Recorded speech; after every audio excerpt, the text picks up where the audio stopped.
नमस्कार दोस्तों, आज के वीडियो में हम जानेंगे कि बैंक में एफडी करवाने से पहले वो कौन सी महत्वपूर्ण बातें हैं जिनका आपको ध्यान रखना चाहिए।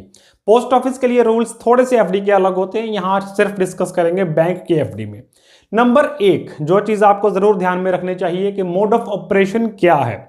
मोड ऑफ ऑपरेशन क्या चीज़ है कि जब एफडी का हम फॉर्म भरते हैं तो उसमें ईदर और सर्वाइवर, एनीवन और सर्वाइवर, ऐसी 4-5 ऑप्शंस होती हैं जिनमें से किसी एक पर आपको टिक लगाना होता है, माने किसी एक को आपने चुनना होता है। लेकिन हम आमतौर पर कोई खास बॉदर किए बिना इधर और सर्वाइवर पर टिक कर देते हैं, जो कि बहुत बड़ी गलती साबित हो सकती है। अगर एफडी आपकी ज्वाइंट होने जा रही है, चाहे वो 2 पर्सन्स की ज्वाइंट हो, 3 की हो, तो आपको इस ऑप्शन में से किस पर टिक लगाना है वो बहुत सोचने और समझने की बात है। इसके ऊपर एक डिटेल्ड वीडियो हमने पहले से अपने चैनल पर अपलोड किया हुआ है, लिंक आपको डिस्क्रिप्शन में मिल जाएगा। तो इधर और सर्वाइवर, एनीवन और सर्वाइवर, जो ये मोड ऑफ ऑपरेशन है, इसको चुनाव बहुत ही सतर्क होकर आपको करना चाहिए।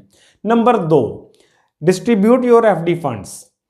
एफडी जब भी आप करवा रहे हैं तो आपको टीडीएस से बचने की बहुत जरूरत है। टीडीएस सिर्फ टीडीएस की रकम ही नहीं आपकी कटती, बल्कि टीडीएस पर जो आपकी रकम कटती है उस पर मिलने वाला ब्याज भी आपका घट जाता है। इसलिए टीडीएस बहुत बड़ी मार करता है आपके लंबी अवधि की एफडी के रिजल्ट्स के ऊपर। इसके ऊपर भी डिटेल वीडियो हमारे चैनल पर आपको मिल जाएगा। तो अगर आपने एफडी एक बड़ी अमाउंट का करवाना है तो अलग अलग बैंक्स में ही करवानी चाहिए।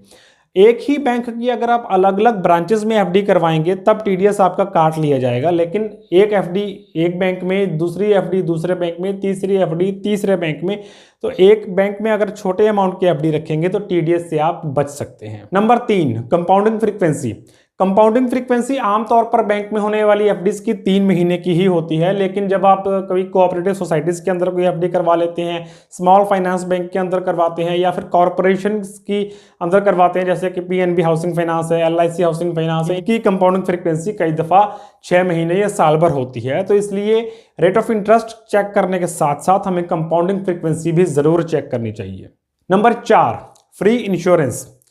जैसे कि हम सब जानते हैं कि DICGC यानी कि जो एक संस्था सरकार द्वारा बनाई गई है, जो बैंक के डूब जाने की कंडीशन में आपको आपका पैसा वापस करती है, जो 5 लाख रुपए तक का इंश्योरेंस आपको अपने बैंक में पड़े हुए पैसे का मिलता है, उस रकम को आप बढ़ा सकते हैं। जी हाँ, आमतौर पर हम यही जानते हैं कि आपको आप बैंक डूब जाए तो 5 लाख रुपया वापस मिल सकता है, इससे ज़्यादा नहीं मिलेगा। लेकिन एफडी को अगर आप अलग अलग तरीके से करवाते हैं तो ये इंश्योरेंस की रकम आपकी बढ़ भी सकती है। उदाहरण के तौर पर पर्सन ए ने 25 लाख रुपया एफडी के अंदर इन्वेस्ट करना है, तो अगर वो 25 लाख रुपया एक ही एफडी में इन्वेस्ट करता है तो उसके बैंक डूब जाने की स्थिति में सिर्फ 5 लाख रुपए तक का इंश्योरेंस है। लेकिन वो अगर अपनी एक एफडी, मान लीजिए 10 लाख की एफडी करवाता है, वो अपने खुद के नाम से करवा रहा है, तो उस एफडी में से उसको 5 लाख रुपए का इंश्योरेंस मिल गया। अगर वो दूसरी एफडी ज्वाइंट कर लेता है, यानी फर्स्ट नेम ए, सेकंड नेम पर्सन बी का, तो इस कंडीशन में भी उसको दूसरी एफडी पर भी 5 लाख रुपए का इंश्योरेंस मिलेगा। तीसरी एफडी वो person A B C, 3 persons की ज्वाइंट एफडी बनाता है, तो तीसरी पर भी उसको 5 लाख रुपए तक का इंश्योरेंस मिलेगा।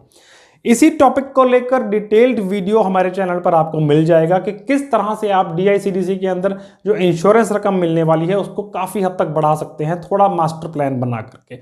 तो एफडी को अलग अलग नामों से करवाकर, ज्वाइंट अकाउंट को अलग अलग तरीके से बनाकर आप अपने इंश्योरेंस की अमाउंट को बढ़ा सकते हैं। नंबर 5, एफडी करवाने से पहले अपना टैक्स सेविंग प्लान्स के ऊपर ज़रूर ध्यान दीजिएगा।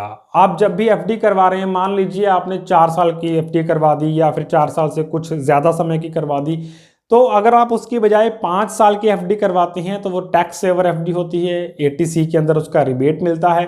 तो अगर आपका टैक्स स्ट्रक्चर 20%, 30% के स्लैब में आप आते हैं तो 5 साल की एफडी आपको ATC की रिबेट दिलवाकर आपकी टैक्स की बहुत बड़ी सेविंग्स कर सकती है। Number 6, loan against FD. आपको ये भी ज़रूर चेक करना है कि वो बैंक जहां आप एफडी करवा रहे हैं वो अपनी ही एफडी के अगेंस्ट आपको कितने % तक लोन दे रहा है। कुछ बैंक एफडी के अगेंस्ट 70% लोन देते हैं, कुछ बैंक 90% देते हैं, कुछ एक बैंक हैं जो 100% लोन तक देते हैं, और वो लोन किस रेट पर आपको मिल रहा है ये बात चेक करनी ज़रूरी इसलिए है कि मान लीजिए आपने एक लंबे समय की एफडी करवाई है, 2 साल की, 5 साल की, लेकिन बीच में आपको 2-4 महीने के लिए पैसे की ज़रूरत पड़ जाती है। उस समय अगर आप एफडी को प्री मैच्योर करते हैं तो काफ़ी पेनल्टी आपको पे करनी पड़ती है, लेकिन वही 2-3 महीने का समय अगर आप उस एफडी के अगेंस्ट लोन लेकर निकाल पाएं तो फायदे में आप रहेंगे। दोस्तों आज के वीडियो में इतना ही। ज्वाइंट एफडी को लेकर जो मोड ऑफ ऑपरेशन है उसके बारे में वीडियो बहुत इंपॉर्टेंट है, जिसका लिंक आपको डिस्क्रिप्शन में मिल जाएगा, वो ज़रूर देखिएगा। आज का वीडियो देखने के लिए शुक्रिया। बने रहिए डिफरेंट मूड्स के साथ।